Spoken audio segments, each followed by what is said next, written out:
Jason Hecker from Egon Zehnder, and we're here at the second annual Feeding It Forward Executive Forum, and I'm here with Dr. Rachel Cheatham, who is the CEO of Foodscape Group, which is a nutrition and marketing consultancy firm. So thanks for joining. Thank you, Jason. Okay. So, we're here to talk about personalized nutrition, and the obvious first question is what is personalized nutrition? So it's a very good question to ask. If for no other reason, then there's more than one answer. I think from a scientist's point of view, personalized nutrition is nutrigenomics, which is really that mashup of nutrition and genetics, and does your genetic code in some way predict what you should or shouldn't be eating? Mm-hmm. That's sort of the real sciencey version. And then in the flip, I think in the minds of the consumers, it has something to do with making it very personal and individualized to me and my needs. They may not see or appreciate all the science that could be there, but they just want it to be fitting for them as an individual. So how you talked about the science side and the consumer side. So let's start with the science side. Yeah. Are we there yet? Do we have all that data to make those predictions and personalize? Right. So the idea of are we there yet? Mm-hmm. I don't think I could say yes, we've arrived.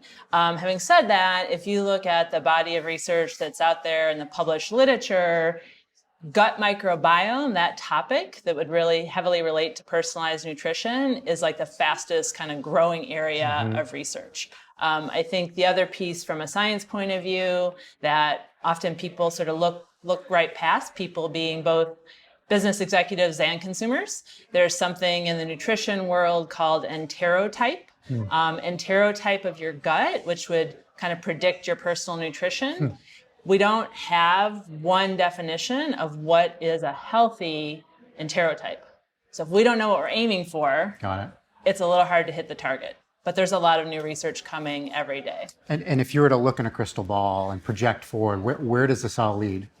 So I think the future is bright on this note, because this idea that we hear it right now, right, in the marketplace, like, oh, I'm going to eat paleo, I'm going to do keto, I'm becoming vegan. Like, we hear all these different diet types and diet tribes out in the consumer side, and yet do we really know, like, all these lists of eat this, not that? I think that's somewhat short-sighted. If there was more data, more truly personalized nutrition efforts, we could get more precision on actually what you need to eat versus what I need to eat. And it changes over the life stages too. So as we change as individuals, what we need will change as well. Got it. So you have a unique perspective because you're a PhD in nutrition, but you also worked at a major PR agency. So when you look at the consumer side, does the internet have it right? What we're reading, can we believe it? Who to believe and who to trust is a huge question in any area of nutrition and health. Now, when you get to personalized nutrition, because it's such a newer area, relatively speaking, compared to, say, heart health or something, who to trust gets even more shaky. And I think there are definitely many reputable people, companies, and sources, but to really look at the credibility and what their backing is and what their agenda may or may not be, to understand all that is super important. So you get really solid information. So I'm curious, if you're talking to a marketer, I mean, you consult large companies as well as some of the smaller developing companies. What do you tell them? I mean, what's the role of marketing functions in interjecting in that conversation online? The biggest thing right now in any aspect of marketing, ironically, is about kind of that personalization piece, right? With different tools and techniques and digital marketing, you can make your content and your sort of reasons to believe pretty specialized to different consumer segments. And so I think the marketers in this space have to really lean into the digital side and what we can do to reach individual consumers in more individualized ways.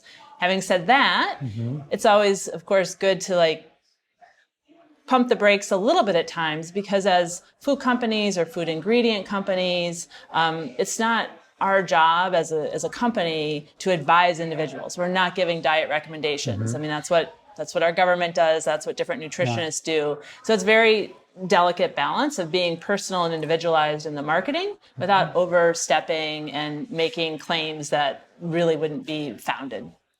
And as you see that, some of the words you're using, I don't even know yet. So when you think of these marketers and the types of skill sets they have to communicate, do you find that they have the depth of knowledge to put together the appropriate communications? Where are the gaps and where are the opportunities? As a marketer, I think it's really important to dig in enough that you understand the real detail of the content.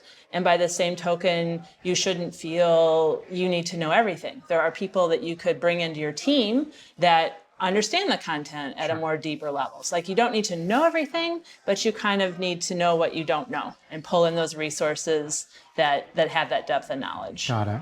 If we step it up a level and you think of leadership, maybe at the CEO level or business unit president, how have some of these leadership requirements changed in this type of environment? I think as a leader of teams that are working in this space, I think in personalized nutrition, because it's newer, because it's more sort of cutting edge, if you want to use that term, as a leader, you need to be a visionary. You need to be able to go out there. I wouldn't even say, take the road less traveled. I would say take the road that hasn't been made yet and sort of forge the way for others. So you need that visionary element, but you also need to pair that either in your own self as a leader or again with your team with operations and with some very pragmatic thinking and just how do we sort of block and tackle this out to figure out how we'll deliver this new offering to the consumer. And sometimes that offering is a product and sometimes it's a service and sometimes it's both. So the leader really has to be able to balance those two halves. That's great. Well, it's an exciting road ahead. Yeah. Hey, thanks for joining us. Thank you, Jason. Nice to see you.